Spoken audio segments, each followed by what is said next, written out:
All right, let's see how many people we've got. 7 students. All right, we'll wait a few minutes.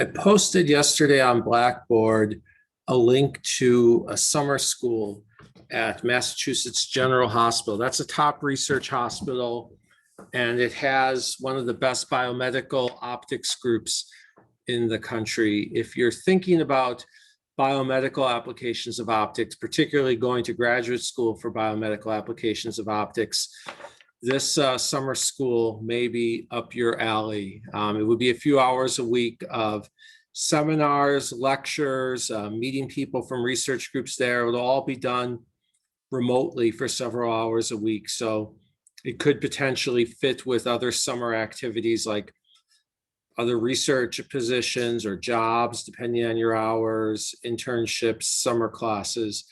So definitely give it some thought if you're interested in this sort of thing. Any questions?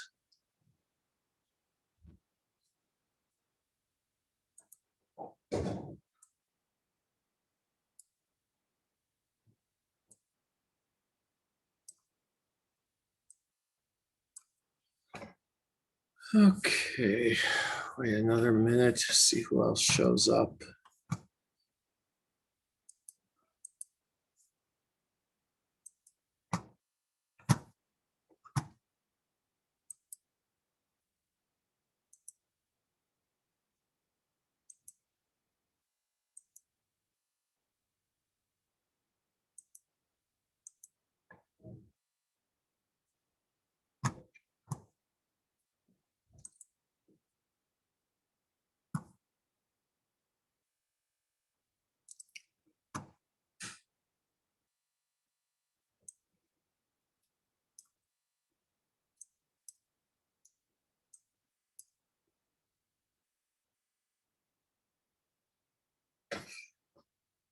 All right, so today and Thursday, we're going to be doing a lot of theory and formalism to derive some basic facts of wave optics, partly to derive those facts and partly to show you the language in which a lot of this stuff is written so that whatever you decide to learn next, you have at least the beginnings of it. Again, to really go into depth in wave optics, it would be wise to take Dr. Salik's class, but this will at least give you enough to begin to understand some of the things that more advanced books and articles are talking about.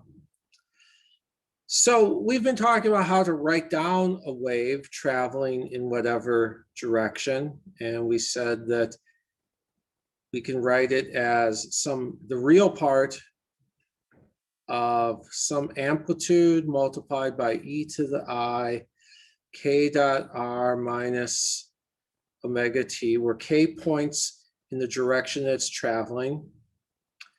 And the spacing of the peaks is 2 pi over k. And the length of the k vector is 2 pi over the wavelength in that medium, or 2 pi over lambda naught, its wavelength in vacuum, divided by n. So it's often written as n k naught. That just tells us how to write out information on the direction and wavelength and frequency. But of course, when we detect light, we're ultimately absorbing energy. That's all mechanisms of light detection involve an electron going to another orbital or traveling down a wire, or a molecule changing its conformation, or the recoil of something when it absorbs the momentum of a photon. Whatever it may be, ultimately there's some energy transferred. And a light wave is just a pair of electric and magnetic fields. So let's think back to physics 1520. if we have an electric field, can anyone recall the formula for the energy density stored in that electric field?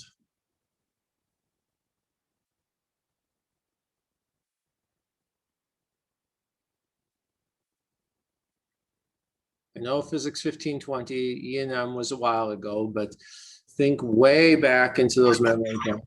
There's an epsilon naught in there. 1/2 Yeah. Then I heard someone say an epsilon naught, and then electric field squared. yep. And then there's also magnetic field, and it's 1/2 1 over mu naught b squared. Now, there are a few things to keep in mind. First of all, we almost never measure the instantaneous value of the electric field, at least for visible light. There are a tiny handful of experiments where people can probe things on time scales comparable to the period of a visible light wave. But for the most part, what people are doing is measuring the time averaged energy density. And if we were to go into everything, we would ultimately be computing averages of things that involve cosine squared of k dot r minus omega t. And the average of a cosine squared is 1/2. So the average density would be 1/4 epsilon naught e squared plus 1/4 1 over mu naught b squared. Okay, where I should really be writing this as some amplitude squared.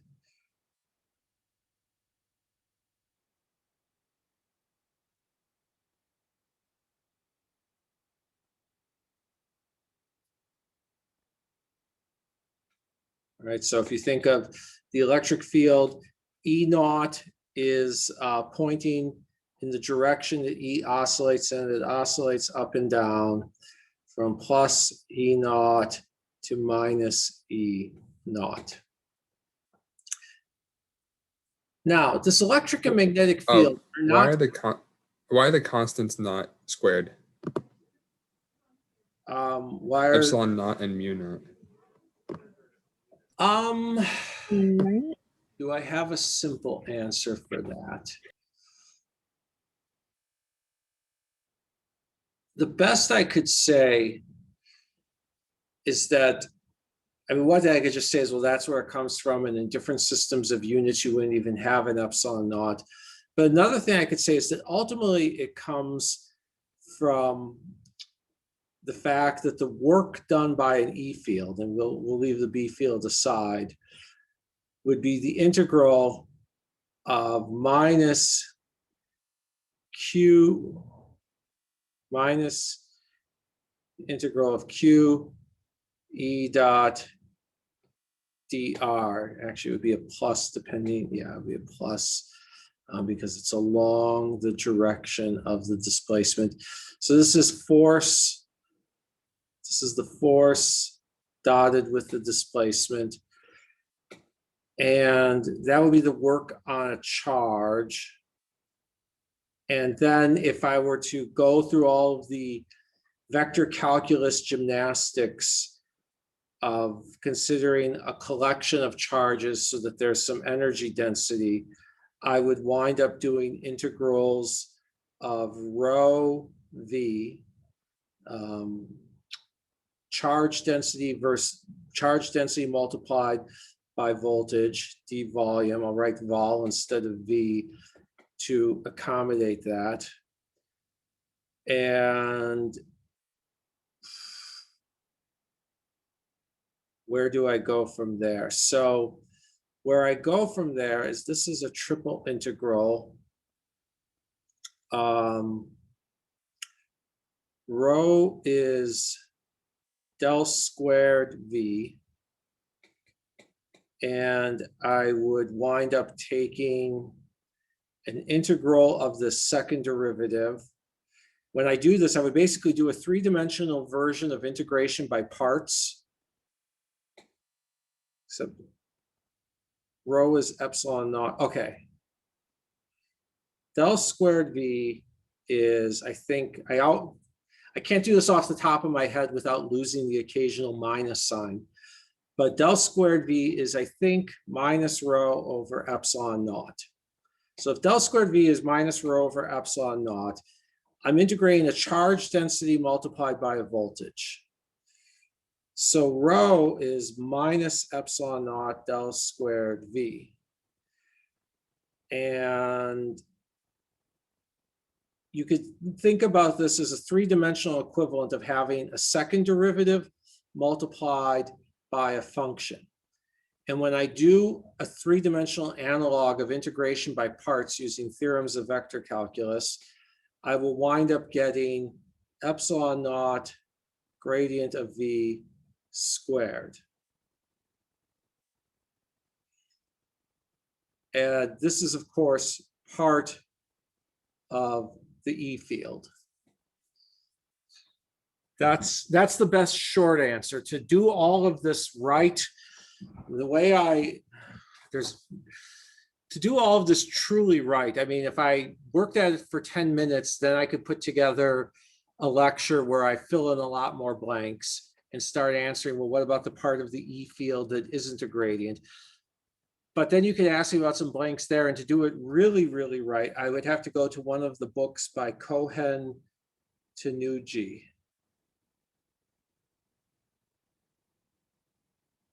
Photons and Atoms, which does it truly right, which starts at the very, very, very beginning. I don't know if that's a satisfactory answer or not, but I thought it was at least better than, well, just because. Yeah, I think I followed it fairly well. Yeah, basically you think of it as the voltage being related to the potential energy of a charge. So you multiply a charge density by a voltage. The second derivative of voltage is charge density. Anyway, okay. So we've got these two terms, except that for a light wave, E and B are not completely independent. I already said last week that they're perpendicular to each other and to the path of the electric field. Sorry, to the path of to the direction of propagation of the wave, I should say.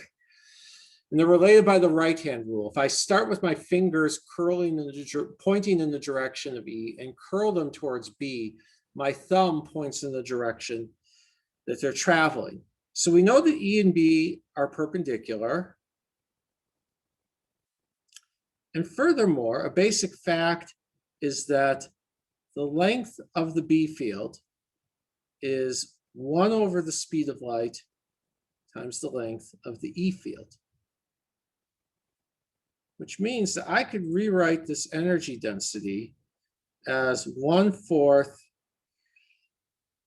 epsilon naught E squared, E naught squared, plus 1 over mu naught C squared, E naught squared. Then there's one final fact, which is that 1 over C squared is equal to mu naught epsilon naught. And that was derived by Maxwell. And in a full class on wave optics, they would go into that in more depth. We'll just take that as a given right now. So 1 over mu naught C squared would just be epsilon naught. And so we're left with 1/4 epsilon naught E naught squared plus epsilon naught E naught squared, or 1/2 epsilon naught E naught squared. That is the time averaged energy density. And unless you're doing your observations on time scales comparable to 10 to the minus 15 seconds, all you're ever going to be able to measure is the average energy density, not the instantaneous. Any questions so far?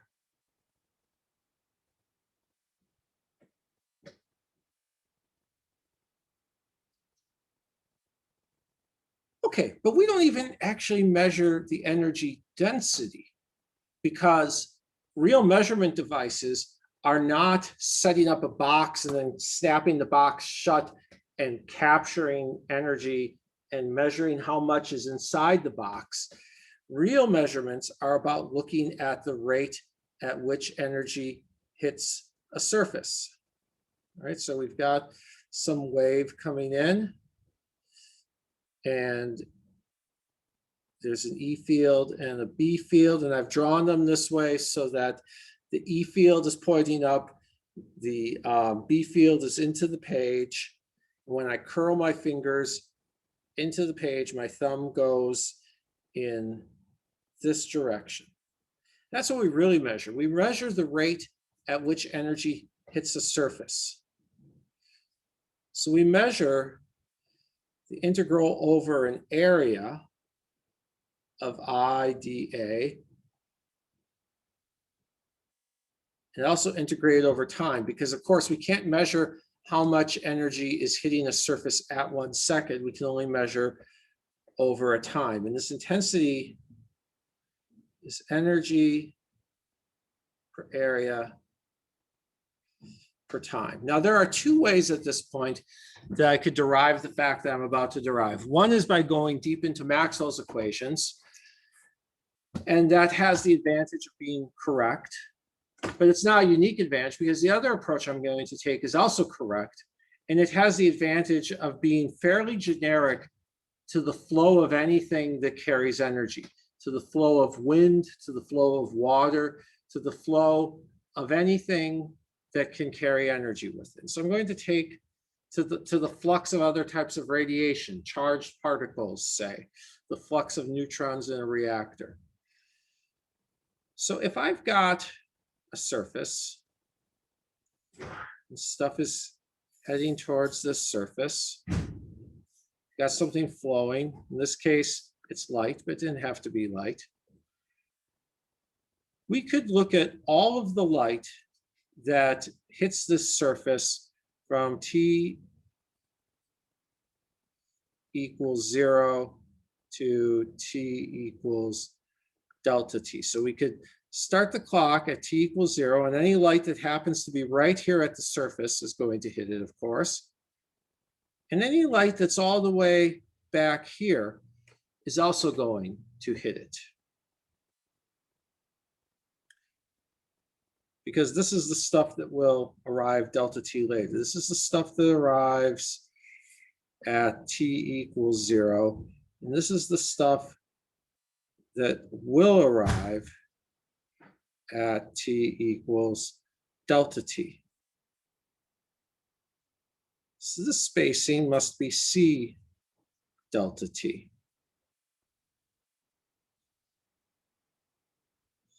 And it's got an area matching the surface. Call it dA. And so we could think of it as all the energy that's in this little box, whose cross-sectional area here matches the surface, whose thickness is c delta t. We could say that the energy is equal to AC delta t, or ADAC delta t, multiplied by this energy density. And oops, that should be 1/2 epsilon naught E naught squared. Any questions on that idea?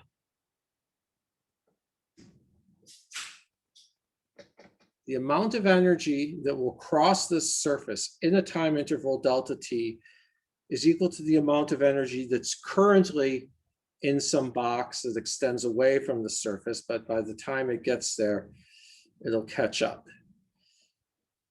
Well, let's see. Intensity is energy per area per time. So energy over dA delta t would be c times 1/2 epsilon naught E naught squared. And so the intensity just winds up being C times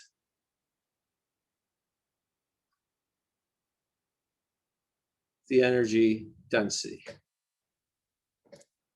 Any questions?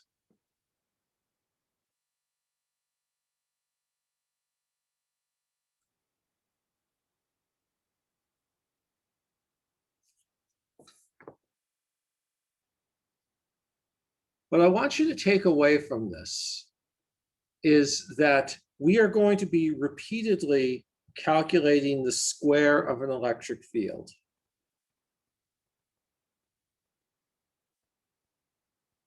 Again and again, we're going to be calculating the square of an electric field, or at least something proportional to the square of an electric field. That's what we need in all of these wave optics calculations to figure out the thing that people actually measure.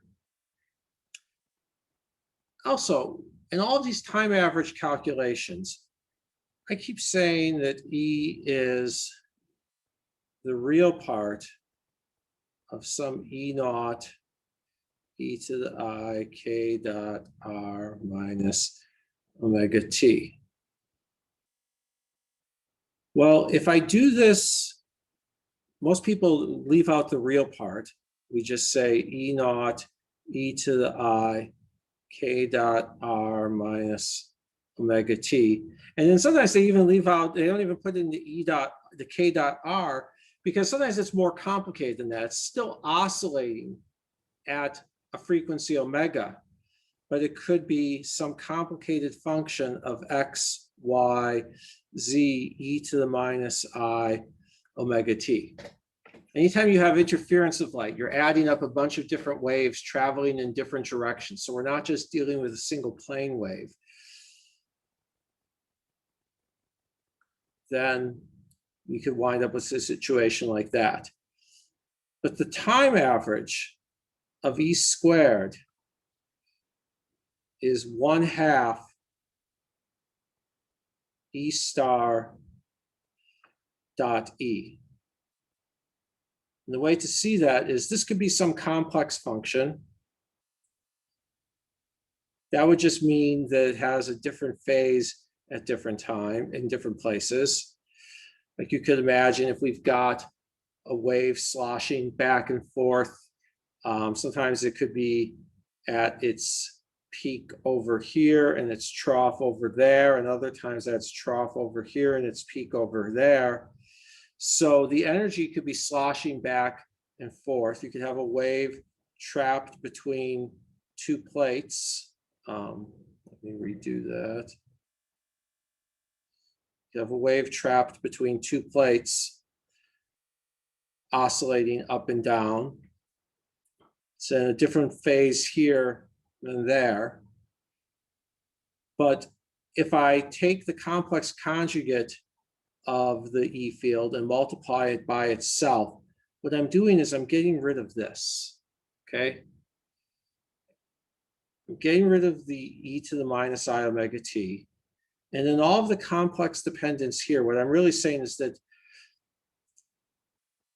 whether the field is at, whatever phase the field is at say, this point, it could be some complex number to represent that at t equals 0, it's not at its peak or trough.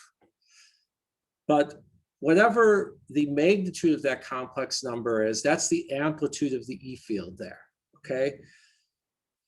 So the absolute value of this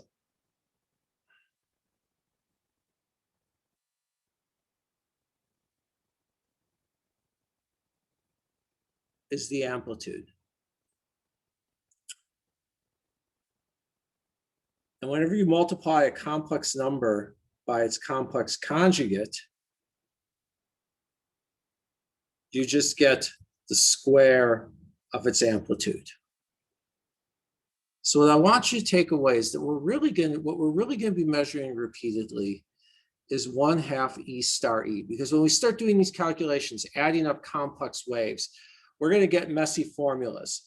But whatever complex number I've got, if instead of E of x, y, z, e to the minus I omega t, if I think of that as some amplitude, which could depend on X, Y, and Z, times some phase, e to the I phase, times some vector, some unit vector telling me what direction it's pointing in, times e to the minus I omega t. That's what these complicated expressions are: an amplitude, a phase, a direction, and something oscillating. Every messy formula for an oscillating electric field is encoding these four things: an amplitude, a phase, a direction, and an oscillation. And if I take the complex conjugate and multiply it by itself, the phase and the oscillation go away. And if I dot it with itself, the vector goes away, and I'm just left with the squared amplitude. So that's all that E star dotted with E represents.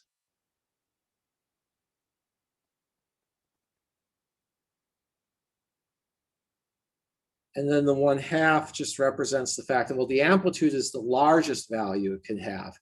And it's only at its peak for an instant in time. Most of the time it's below its peak. And so the 1/2 takes into account the averaging. Now somebody must have a question.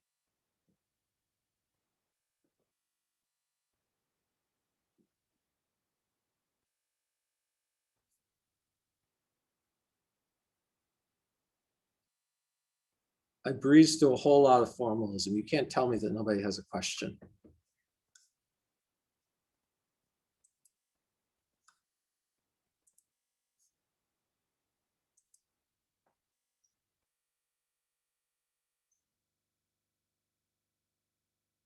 Oh, all right.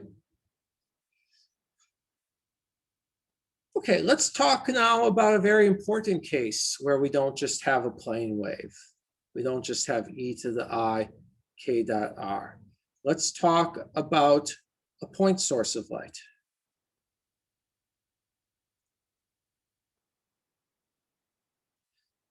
Well, if you get really close to a point source of light, everything is complicated. It's probably got a dipole moment and a quadrupole moment and an octopole moment and so forth. And so right in the vicinity of a point source of light, the dependence of the field on position is tremendously complicated. But far away, we know that whatever energy makes it through this surface here must then make it through the next surface, and must then make it through the next surface. Whoa, I just tapped the wrong thing and turned off screen sharing.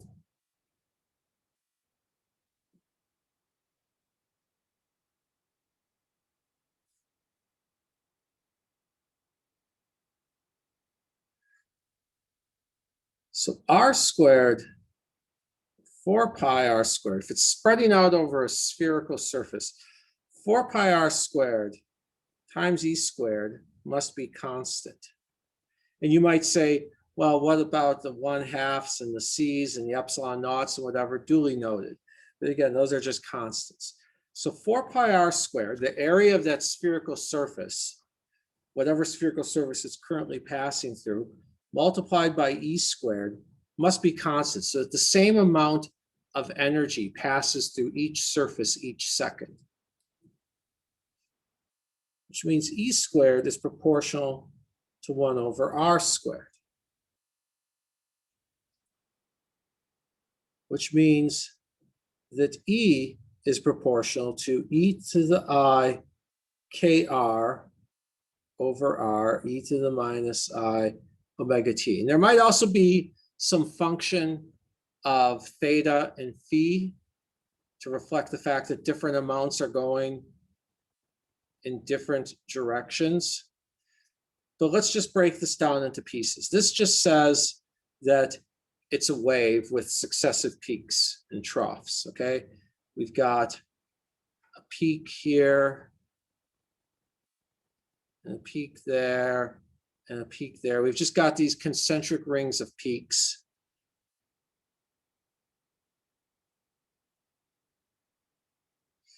This is just telling us that it decays in such a way that conserves energy.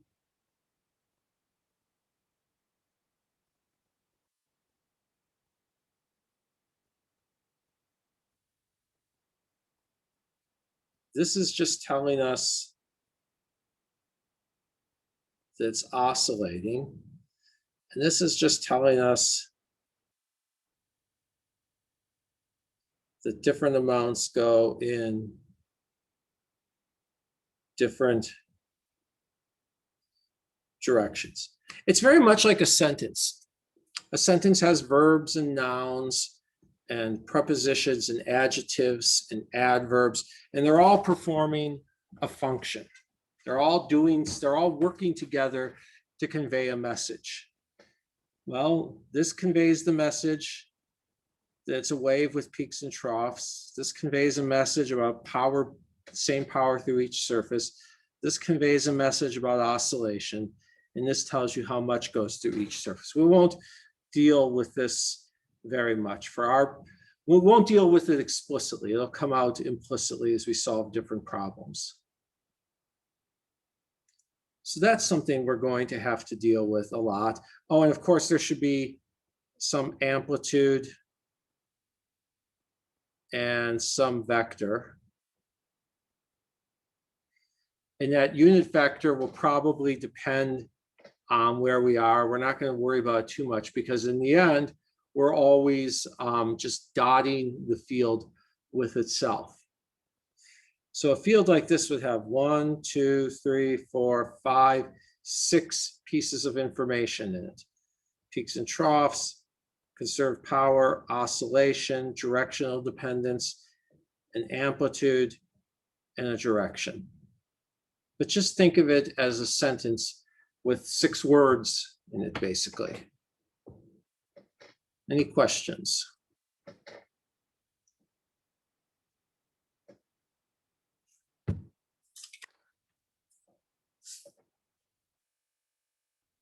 Let's plug in some numbers.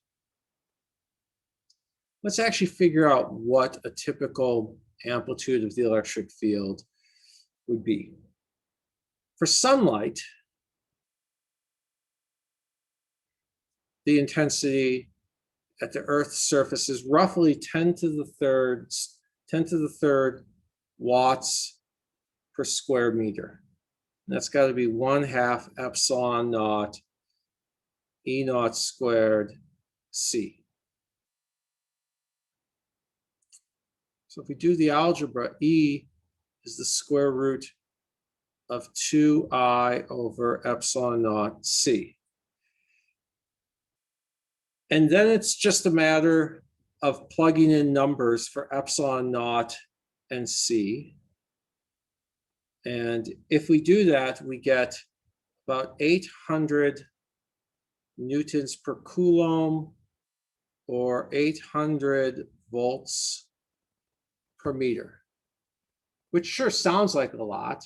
If you move a charge a whole meter, its energy would change by 800, or its potential would change by 800 volts. Sounds like a lot, except how often do you move a charge a full meter?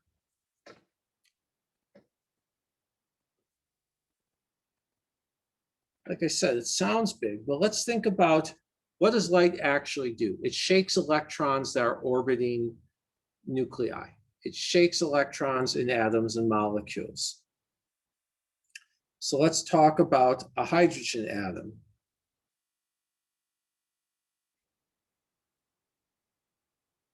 The force on an electron in a hydrogen atom is roughly 1 EV per angstrom. And you might be thinking, well, how can you just pull that out? Shouldn't we be plugging numbers? We will plug in some numbers, but think about it this way. The orbitals of a hydrogen atom in the Bohr model are roughly an angstrom apart. To go from one orbital to another, you'd have to roughly move an angstrom. And when you move from one orbital to another, the energy changes by a few electron volts. So if I just wanted to get a very rough estimate, I could say 1 eV over 1 angstrom, 1.6 times 10 to the minus 19 joules over 10 to the minus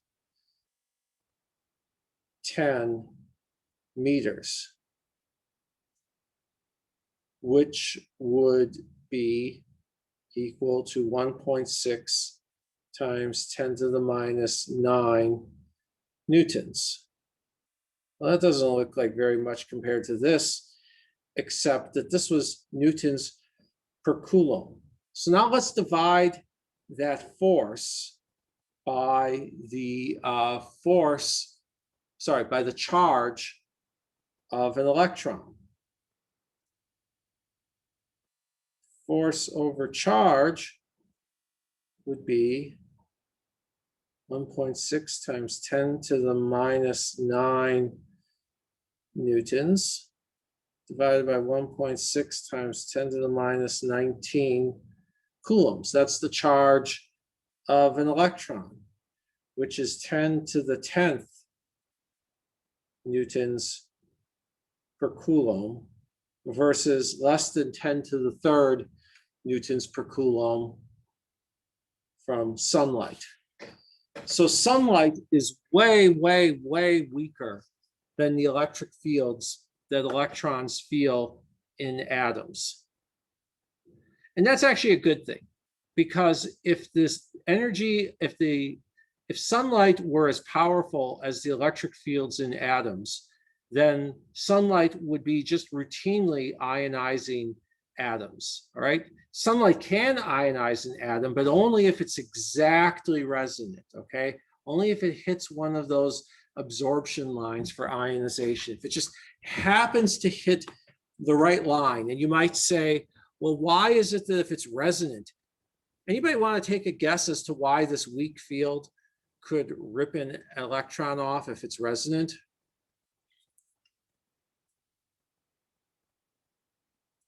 Forget about quantum mechanics. Forget about electrons and optics.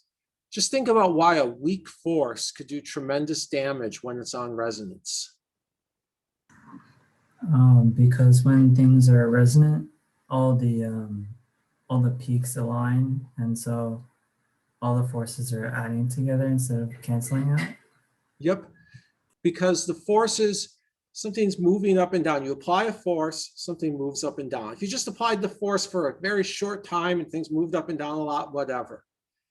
But then the next peak comes in, the next peak of this oscillating force. And that next peak just happens to match up with the motion of this electron.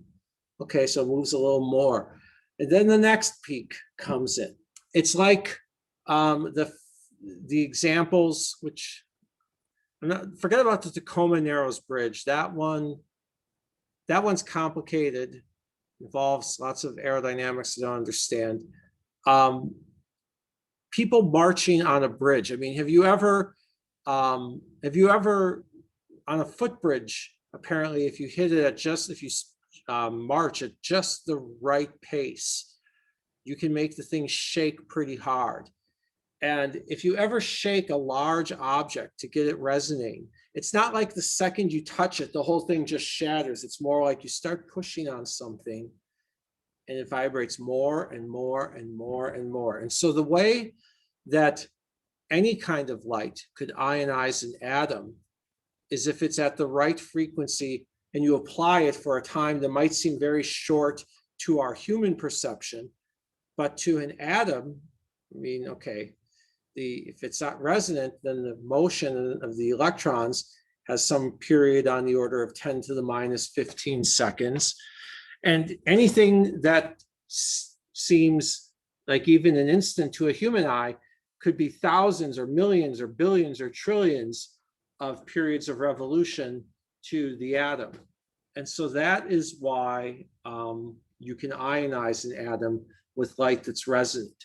But if the light isn't resonant, then you almost certainly will not ionize it by shining light on it, unless you shined such massively intensive light on it that the field of that light wave was stronger than the field holding it in the nucleus. And if you shined light that was that massively strong, we'd be in the highly nonlinear regime, totally different physics than we normally think of in optics. Questions?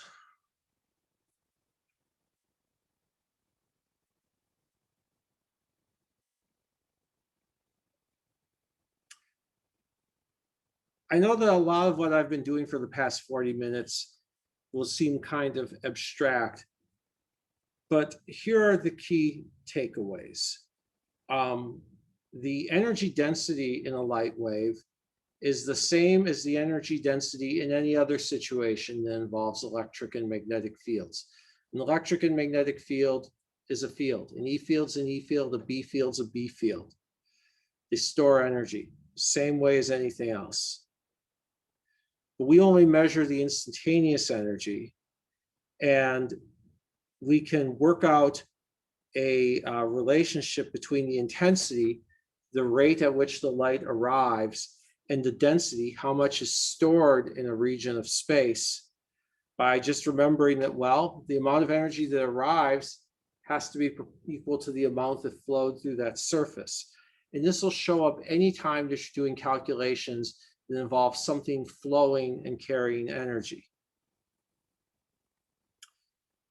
And then the formulas we're going to derive for these electric fields, they might look messy, and sometimes we're leaving things out. But if you read anything more advanced and the formulas look long, all that they're really doing is storing several pieces of information: an amplitude, a phase, a direction, and an oscillation. And then over here, when we talk about the field of a point source, there's still an amplitude, but how much of that goes in each direction might depend. And it gets weaker as we go farther away from the source, so that the same amount of light travels in each direction. Any questions on those key points? Somebody must have a question.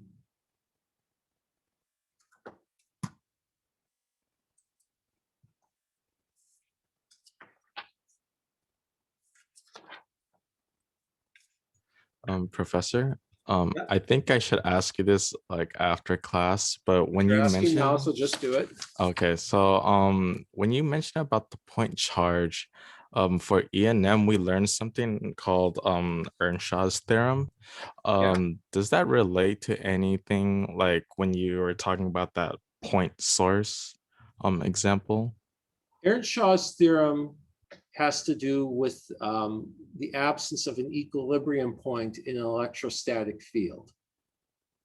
That you can't use a purely static field to stably confine something to a point in space. So there's no stable equilibrium point in an electrostatic field. That's completely different. Okay, so I was gonna follow up with that. Like, does Earnshaw theorem never apply or relates in the field of optics?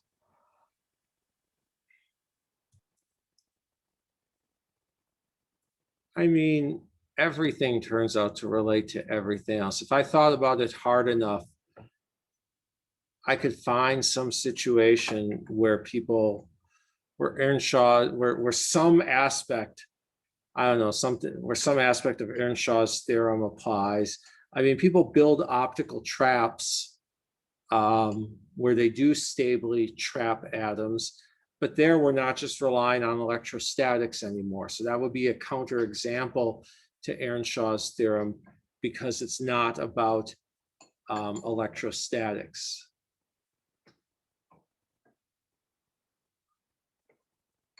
Yeah, you could read about optical tweezers, optical traps, and you could ask the question, why doesn't Earnshaw's theorem apply? And the answer is that it's not an electrostatic situation. The E field doesn't have to obey The E field isn't derived from a solution to Laplace's equation, nor Poisson's equation. And so because it's not derived from a solution to one of those equations, Earnshaw's theorem doesn't apply. So yeah, if you want me to find a situation where I can discuss Earnshaw's theorem in some optical context, I can, but it's not really going to show up directly in any of what we do. Other Okay. questions?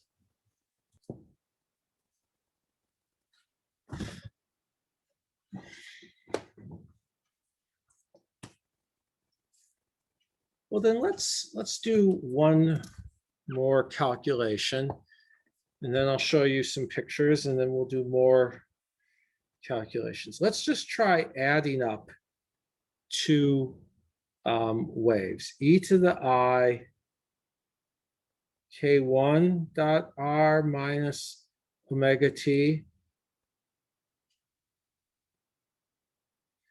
and e to the I k2 dot r minus omega t. So what we're doing is we're adding up two fields. They're coming in from different directions, k1 and k2. And they've got two amplitudes, and we just want to, and I'll write out the unit vectors as e hat 1 and e hat 2. These are just whatever the unit vectors are of these waves. So E1, sorry, E star dotted with E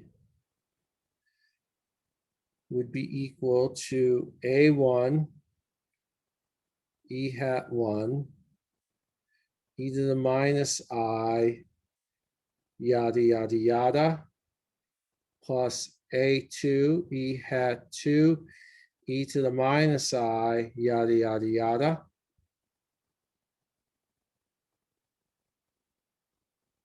Dotted with A1, E hat 1, e to the plus I, yada, yada, yada, plus A2, E hat 2, e to the plus I, yada, yada, yada.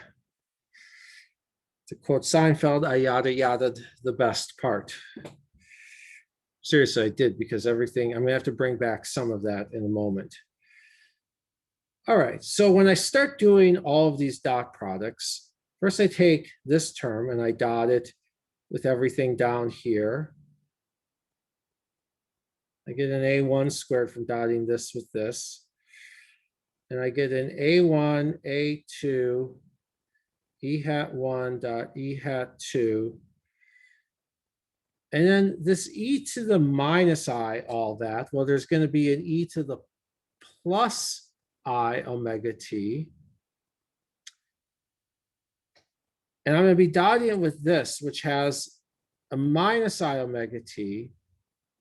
But there's also a plus minus k1 dot r, because I'm taking minus I times all of that. And I've got plus I times this. So the e to the I omega t, e to the minus I omega t, all that goes away. And I'm left with e to the I k2 dot r minus k1 dot r. And then I take this thing, and I again dot it with these two things down here. And this dot product is easy. It's this thing dotted with its own complex conjugate. These two exponents cancel. So I get an A2 squared. Then I dot this thing up here with this thing down here. And I get an A1, A2, and I get the dot product of their unit vectors. And when I dot this thing, I've got an e to the plus I omega t, because here's a minus omega t, but remember, we took the complex conjugate. So the e to the I omega t will cancel out.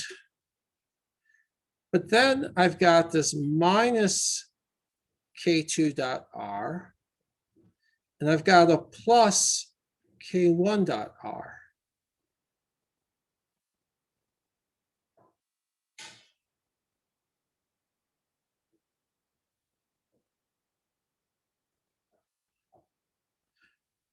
And if I put all that together, I get A1 squared plus A2 squared plus all of these things here, A1, A2, E hat 1 dot E hat 2. So product of amplitudes, something that depends on whether these two fields were pointing in the same direction or perpendicular to each other or some other direction, but just something telling whether or not these fields are, to what extent are these fields in the same direction so that we can even add them in the first place and get some kind of interference effect. And then look at these exponents. K2.r minus K1.r. I could rewrite that as K2 minus K1.r. And here I've got minus K2 plus K1. I can write that as minus K2 minus K1.r.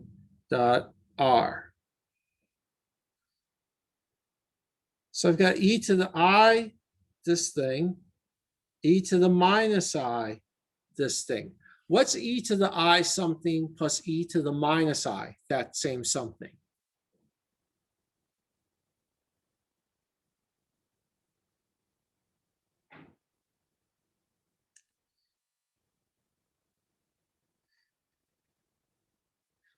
I'm going to have to find out who taught math methods last semester and give that idiot a piece of my mind, because you guys should know what e to the I something plus e to the minus I something is. I'm going to find your old math methods professor and tell that idiot he needs to start doing his job.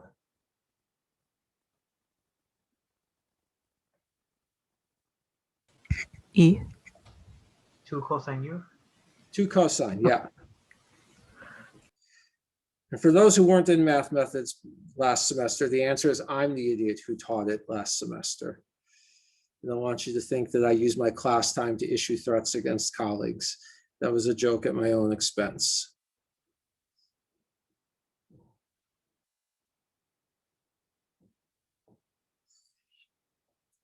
So if I add up two waves, get a constant plus another constant, plus something that involves the amplitudes of both waves, and this oscillating term. And this oscillating term, it's not K1, it's not K2, it's the difference between the Ks. So if K1 and K2 are in almost the same direction, let's say that we've got a scenario like this, that would be almost the same direction, versus a scenario like this.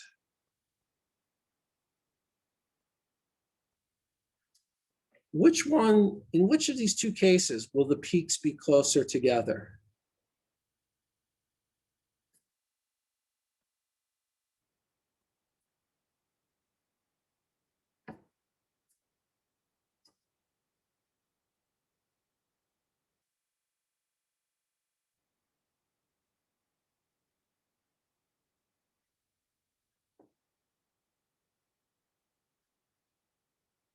What I'm really asking is, let's think about this. If the peaks are close together, is K2 minus K1 large or small? Should be small. Delta K would be small. Remember, 2 pi over the spacing of the peaks would be, you may be thinking, why is that K2 minus K1 instead of just K? Well, we've got a sinusoid, okay? We've got a sinusoid here. And as far as the sinusoid goes, all it knows is that we've got something dotted with R, okay? Whenever you've got some sinusoid, whether that's a sine, a cosine, a complex exponential, whatever, of some vector that I'm just going to call V dot R, the length of V is 2 pi over lambda. V, that vector that we're dotting with R, it has no idea whether it has a simple name like V or K, or a complicated name like K2 minus K1, okay? Has no idea, doesn't know what its name is. All it knows is that that's the thing that gets dotted with R before we take a sine or a cosine or whatever. And so here, the thing that we're dotting with R is K2 minus K1. It still has a magnitude that's 2 pi over the spacing. So if the spacing is really small, well, then 2 pi over the spacing, there should be a length there. 2 pi over the spacing must be big. So K2 minus K1 should be really big if we have a small spacing. Conversely, if we have a large spacing, K2 minus K1 should be very tiny. In which of these cases, these two diagrams here, in which of these is K2 minus K1 large?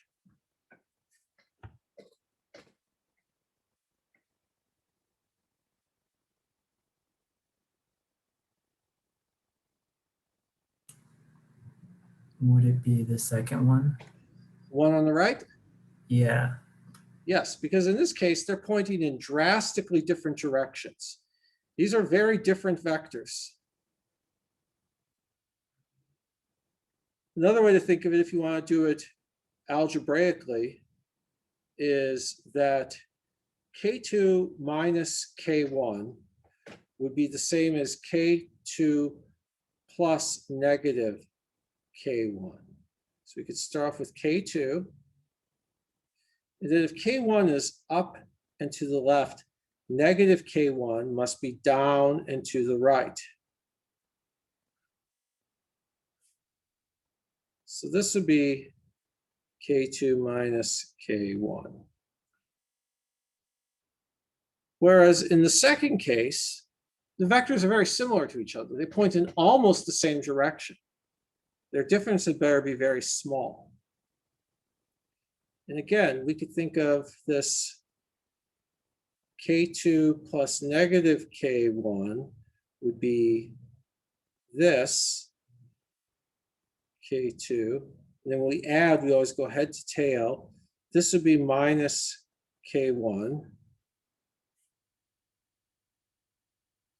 Their sum would be that.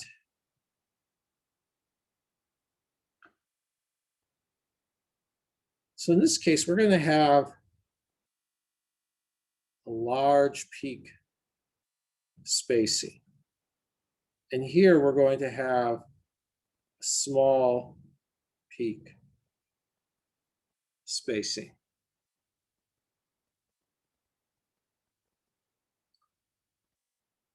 Any questions?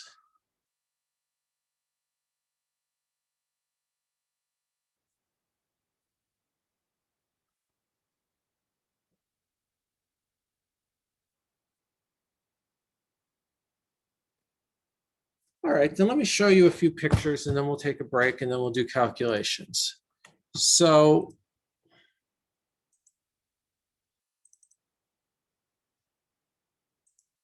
let's do slideshow full screen mode.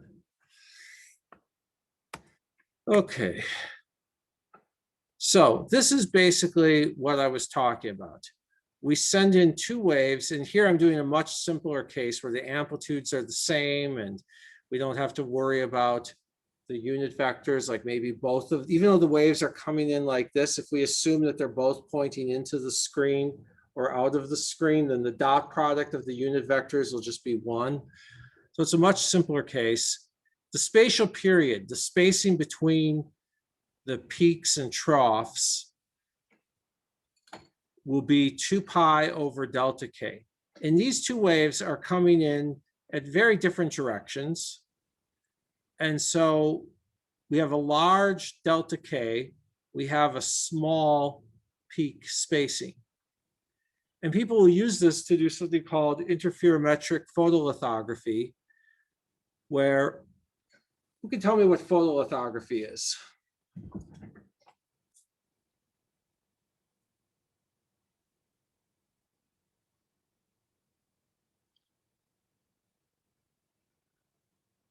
Photolithography is a way of manufacturing small things. What you do is you project a pattern in light. You decide what shape you would like to print onto something. And you project a light pattern. you have a light sensitive chemical that's on the surface of whatever it is that you want to pattern.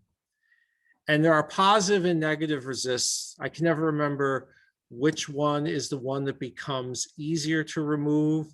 I think it must be that the positive resist, anything that's exposed to light, is going to stay there. And the negative resist, anything that's exposed to light, is going to become highly soluble. But one way or another, the part that is exposed to light can become more soluble, and the part that's not exposed to light becomes less soluble, or vice versa. So you have a pattern of parts where you could remove the photoresist, this chemical layer on the surface, and parts where you don't. And so you expose it to light, the properties change, then you apply some chemical that will remove some of it and leave the rest of it behind, depending on whether or not it was exposed to light. And parts of the substrate are now exposed. And those parts of the substrate that are exposed, you can now etch those away, whereas the parts that are protected won't get etched away. And so it was used, it's still used in some kinds of semiconductor manufacturing, but nowadays all the really high densities of parts are done with e-beam lithography, much smaller feature sizes. So in grad school, we took this a step further, and we did 4-beam interferometric lithography. You know how if I have 2 waves, I get this periodic 1D pattern, okay? Oscillating intensity along the x direction. Well, if we do 4-beam lithography, we can get much more 4-beam interference. We can get much more complicated patterns.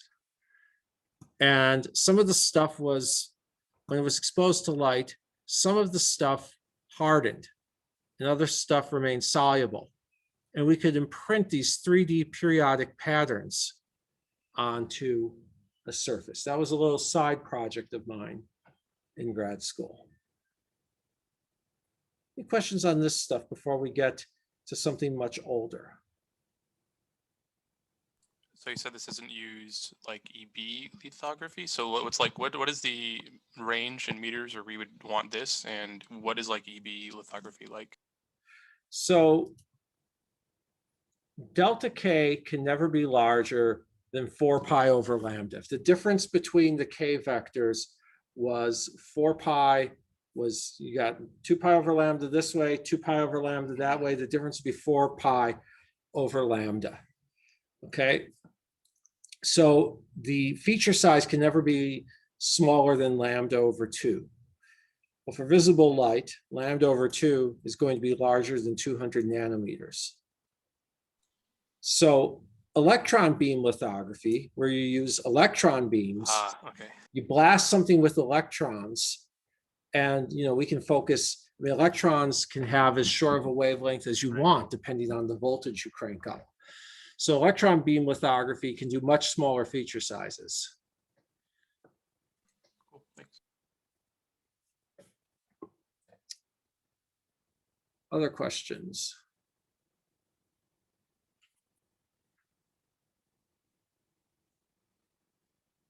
Okay, so after the break, we're going to talk about Young's two-slit experiment. Young added up 2 waves. He sent some light in from the left, a slit here, a slit here. And it's one of the most convincing demonstrations of the wave theory of light, because much like Poisson spot, in what should be a shadow, you're getting a peak. You think about it, there's light coming through up here, there's light coming through down here. You should just see a shadow, bright spot, and yeah, there's a bright spot right here, well, that's good, and there's a bright spot right there, that's good. But then there's this other bright spot in the middle, which makes no sense if you use a particle theory. I think that if Young had done his experiment in the time of Newton, Newton would have been forced to admit that corpuscles of light, the little particles of light that were in his theory, must spread out somehow. But he didn't quite go there. He didn't have quite the experimental evidence that he needed. There were hints of it, but this is a very clean demonstration of that.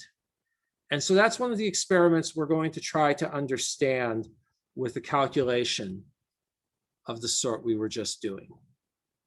So let's take a 10-minute break. And at 6:15, we'll come back and we'll talk about Young's two-slit experiment and do the calculations.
All righty.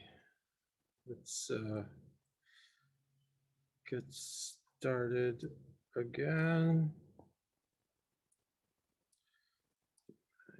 Oops, wrong one. Share screen. Okay, so let's try to understand Young's experiment with the two slits. So the assumption we're going to make today is that these slits are very tiny. And that's an important assumption to make.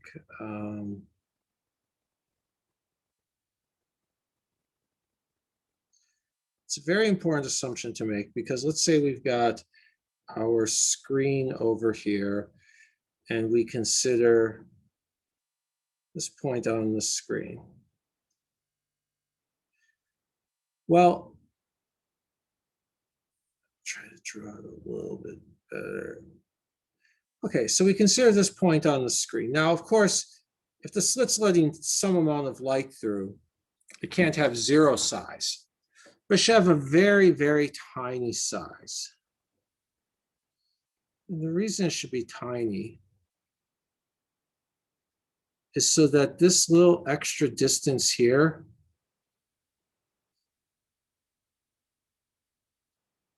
we don't want that extra distance to be large, because if that extra distance is large, then what's going to happen is that what if the wave taking the top path differed from the wave taking the bottom path by a half cycle? I could be adding up a wave like this, an electric field trying to push a charge up, with an electric field trying to push a charge down, and they would cancel out. And if they don't push on the charge, then as far as the charge over here is concerned, there's no field. Well, we don't want that. We don't want to consider a situation like that. We will get to a situation like that on Thursday, but for now, we're just going to assume that this thing is really tiny so that the top path and the bottom path are practically the same distance for the purposes of this experiment. And likewise for the other slit.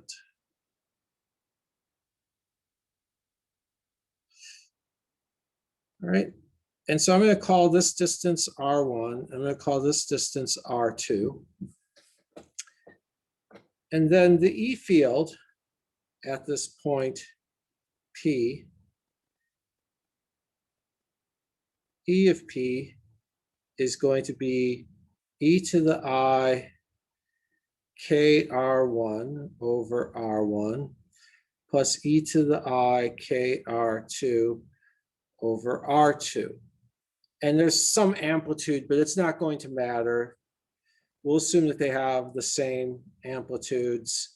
And you could say, what about the vectors for their direction? Well, let's say that the fields we use polarizers, which can be used to control the direction an electric field is pointing. We'll say that both of the fields are pointing into the page for now, so that we don't have to deal with any complications from one of the waves coming in with this field pointing like this, and the other wave coming in at an angle with its field pointing like that, and they come in partially. We'll just have both of them point into the page. Any questions about that setup?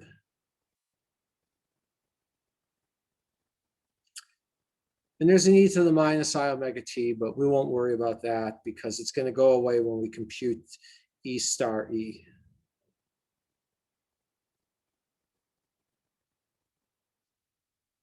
So we're going to have e to the minus I k R1 over R1 plus e to the minus I k R2 over R2 times e to the I k R1 over R1 plus e to the I k R2 over R2. All right, do our multiplication. This times this is easy, the minus plus. So we get 1 over R1 squared and of course, this times this is easy.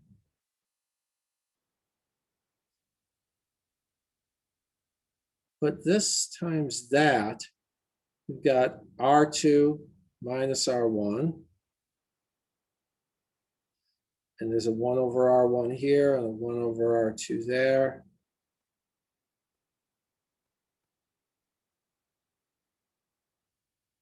And then this times that, we've got another 1 over R1, R2, e to the I. Well, now we've got minus R2 plus R1.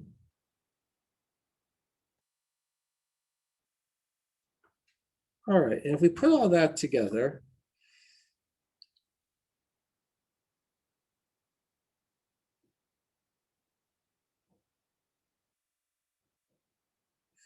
let's see, we got e to the I something plus e to the minus I times that something. And we already established e to the IU plus e to the minus IU. What's that?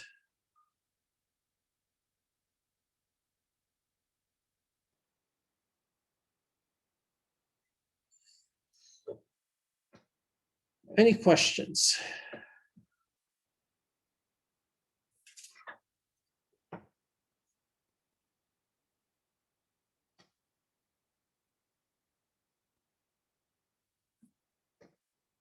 Anyone?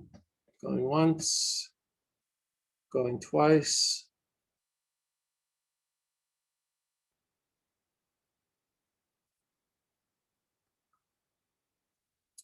Okay, well, clearly, if we were to, a few things. Let's talk about the center of the screen.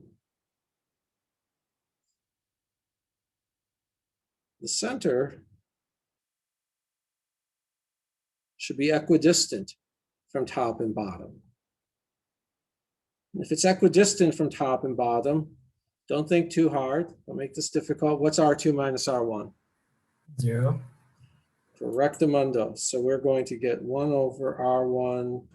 Oops, I forgot to.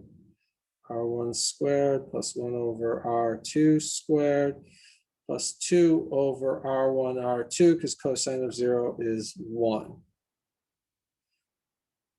All right, so hey, this approach predicts a peak right there in the center. Now, what if we start going upwards a little bit? Let's say that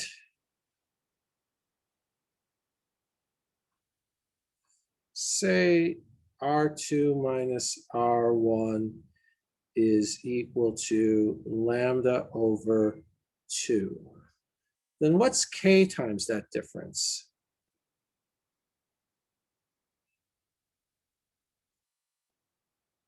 That's 2 pi over lambda times lambda over 2, or pi.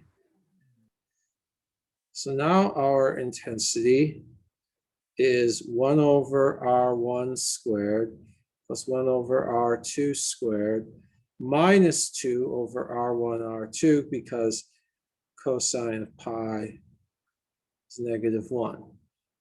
Now here I'm going to make an important assumption. I'm going to assume that R1 is roughly equal to R2. And you're going to be thinking, well, if R1 is roughly equal to R2, then shouldn't we be just assuming that the cosine of that difference is 0? But you see, I'm going to allow for the fact that R2 minus R1 might be a few microns. You know, R2 minus R1 is, I don't know, maybe 10 to the minus 5 meters, but R1 and R2 are equal to 1 meter. That would be fairly typical when we set up experiments like this. If I were doing this class in a room with you guys, I would set up that experiment. I'd have a laser, I'd have a couple of slits that are millimeters apart, and I'd project the light onto the wall, and the thing would probably be about 1 meter or so away from the wall, and you would see that effect. So what that would mean is that R2 might be 0.99999 R1. Now that kind of difference is going to mean that 1 over R2 is 1.00001 over R1. So all of these factors here are basically the same to many decimal places. This changes by 1,000th of a percent. This thing doesn't change by 1,000th of a percent. This thing changes by 200%. Going from +1 to -1, that's a change of 2 out of 1, which is 200%.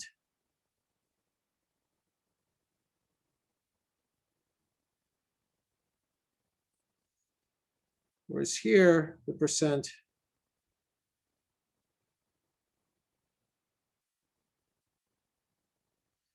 so I'm trying to say is we're going to treat this thing as being important. We're just going to say R1 and R2 are about the same.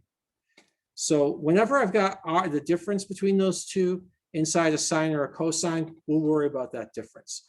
But whenever I've got either one of them alone out front, not inside a sine or a cosine, we won't worry about that difference. Another way to think about it is that, okay, let's say lambda is 5 times 10 to the minus 7, or 0.5 times 10 to the minus 6. Well, 2 pi over lambda is 2 pi over 0.5 times 10 to the 6. I should be putting units on there. So inside this cosine, yeah, R2 minus R1 is tiny. It's 10 to the minus 5 meters. But I'm multiplying 10 to the minus 5 by 10 to the plus 6. So I'm taking this minuscule difference and I'm multiplying it by something huge. 4 pi times 10 to the 6, or 12 times 10 to the 7th. Sorry, 1.2 times 10 to the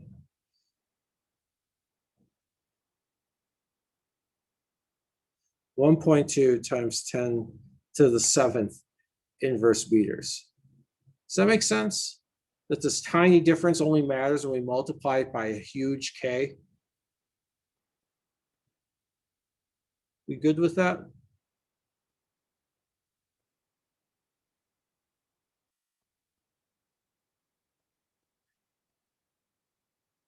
All right, hearing no objections and seeing one acquiescence, then I can say that the intensity is just 1 over r squared, because we're no longer going to worry about which one it is, times 2 plus 2 cosine of k delta r, or 2 over r squared times 1 plus cosine of k delta r. And this could be anywhere. This thing here ranges from 0 to 2, because if the cosine is -1, well, this is 0. If the cosine is +1, it's 2. So everything's going to be determined by this. If delta r is lambda over 2, k delta r is pi, 1 plus cosine of k delta r is 0.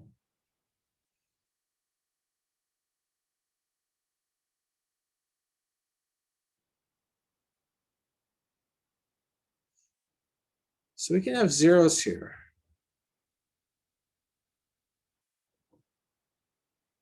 And then we can have peaks again. Because if delta r is equal to lambda, k delta r is 2 pi, and the cosine of 2 pi is 1. So up top, I've got 1 plus 1, 2. So this is how we get the phenomenon that Young observed, where we get these oscillating intensities and a peak in the middle.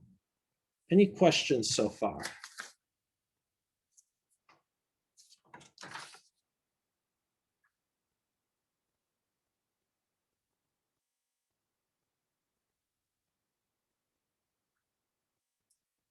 A way to think about it is, let's consider, I'll just redraw it.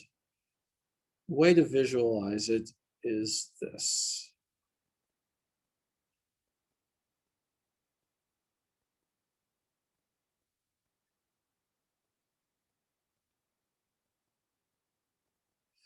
If we are at a point of destructive interference,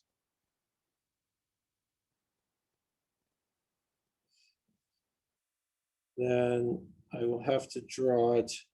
I draw these two paths in different colors. So up here, I've got something coming in. Whoa, forgot to turn up. So here I've got something coming in at its peak.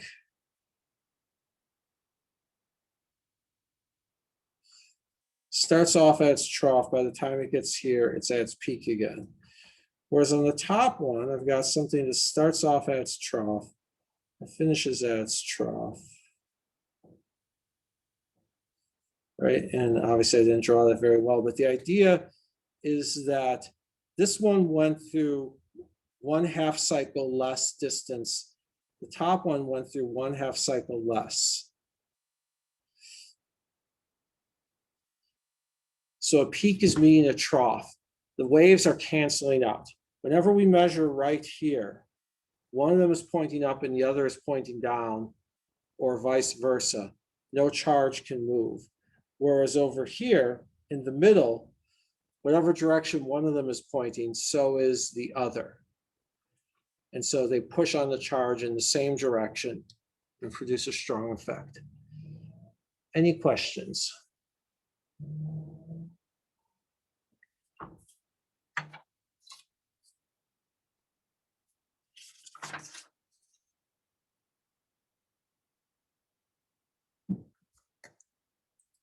In the chat.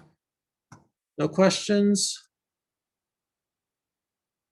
If you've taken 2530, this is hopefully review. All right. We're going to do one last thing today. We'll end a little bit early. So we're a little bit ahead of where I expected to be. We're going to make a geometrical approximation that shows up all the time. We're going to call this spacing D. And this is D over 2 minus D over 2.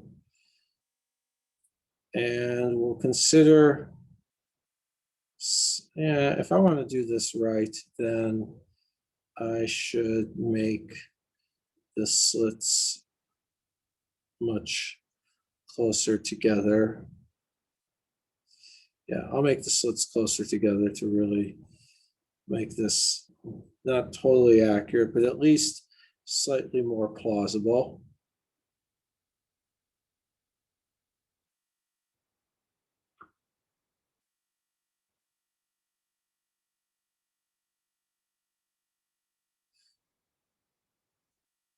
Now, these two paths are certainly not exactly parallel, but they're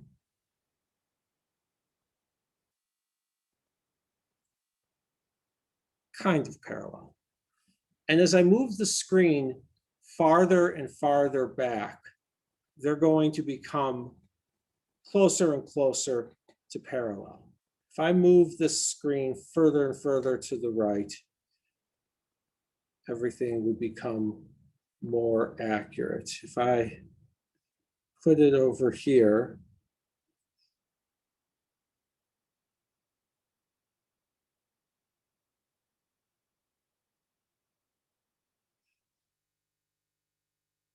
again, these two lines are still not exactly parallel, but the angle between them over here is smaller than the angle between them there.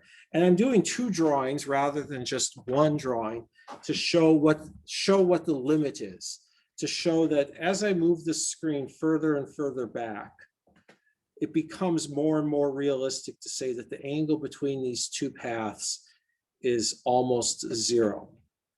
If I were to draw this to scale, this would be maybe 10 to the minus 3 meters, and this would be 1 meter, but I'm not going to attempt to do that to scale. And so when we do that, when we draw it like that, I could just draw a line that is perpendicular to both of these, or as close as we're going to get to perpendicular. And I could say that this angle, the angle that this path and implicitly the other path made with the horizontal is 0. Okay, so, sorry, theta. So this path is going at an angle theta, and this path is going at an angle theta. They're going at the same angle because they're almost perpendicular. If they're almost perpendicular, then all of the extra distance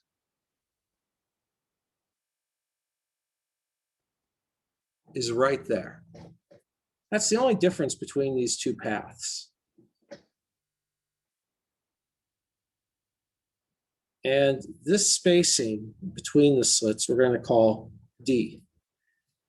And if I magnify all of this,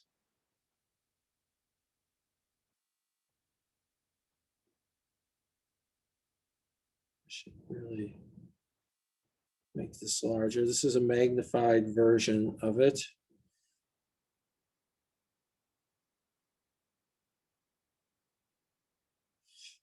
All right, then here's theta. So that's 90 minus theta. So that's theta. Here's a right angle.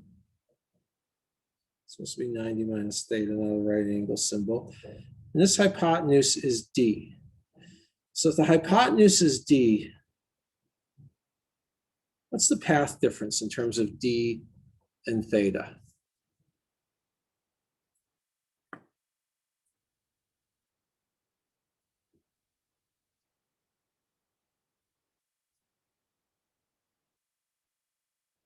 Got a right triangle. It has a hypotenuse D. It has an angle theta. And I want to know what the side opposite to theta is.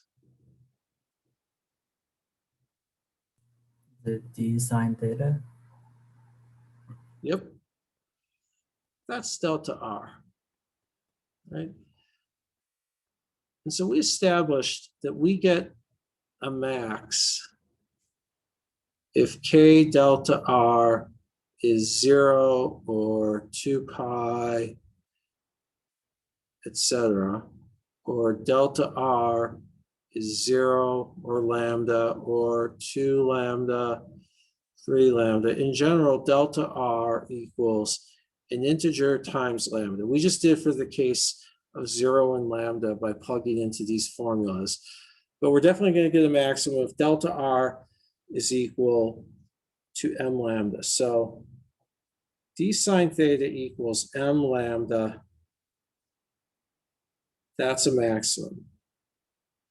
Sine theta is m lambda over d. And when will we get a minimum? When will we get destructive interference?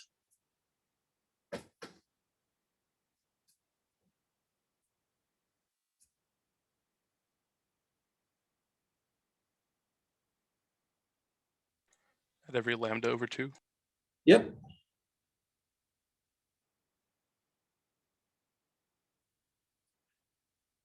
Delta R is lambda over 2, or 3 lambda over 2, 1.5 cycles, or 5 lambda over 2, 2.5 cycles, etc. So some integer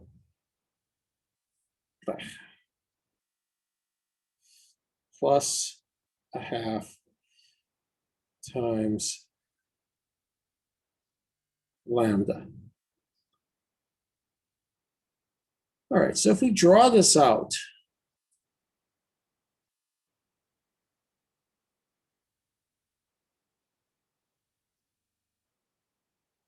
soot, we just sketch out this pattern. What we're going to have is peak,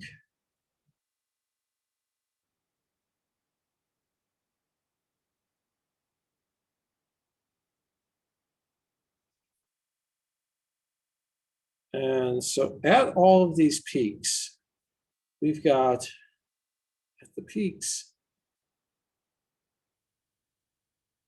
sine theta is equal to m lambda over d, and then at the troughs,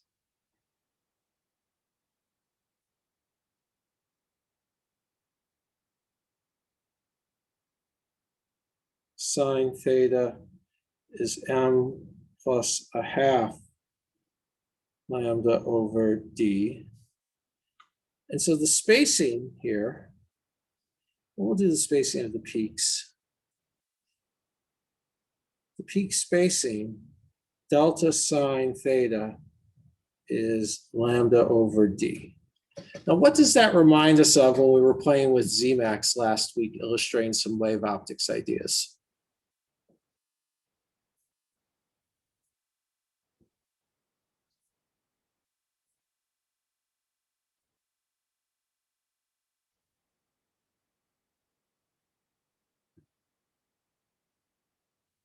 That reminds you of anything in wave optics? Anything that Zemax showed us? What happened in Zemax when we tried to focus light?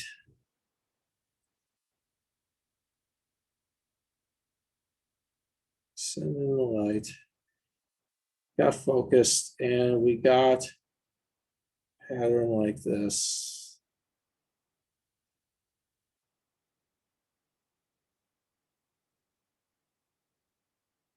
This was proportional to lambda over the diameter.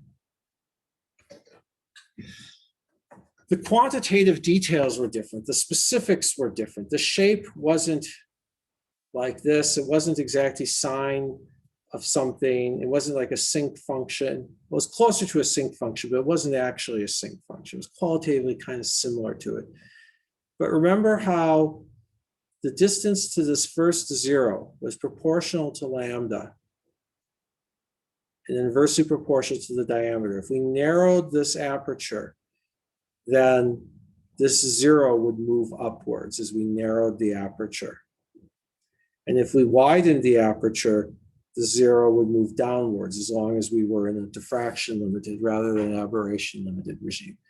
Here, for a seemingly different context, we get the same dependence. We get these features where the spacing of the features is proportional to the wavelength of light and inversely proportional to the physical size of, or the physical spacing of the things that are emitting the light.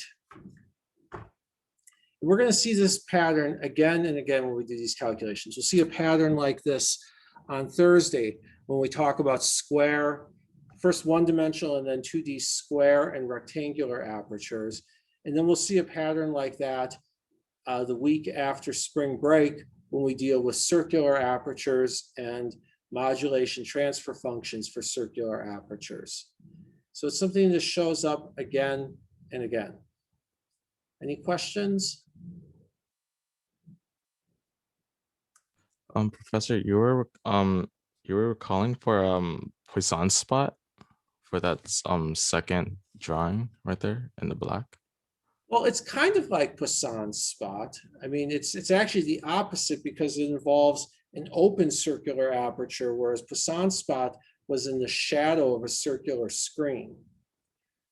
But I said that when we have a lens and we widen the lens, we make the lens wider, as long as it's still diffraction limited, the spacing of the features in the focused pattern on the right gets smaller. And if we narrow the lens, the spacing of the features gets wider. And that's a pattern we're going to see again and again, and we're already seeing it here. Does that answer your question? Yeah, thank you. Any other questions? All right, have a good evening, everyone.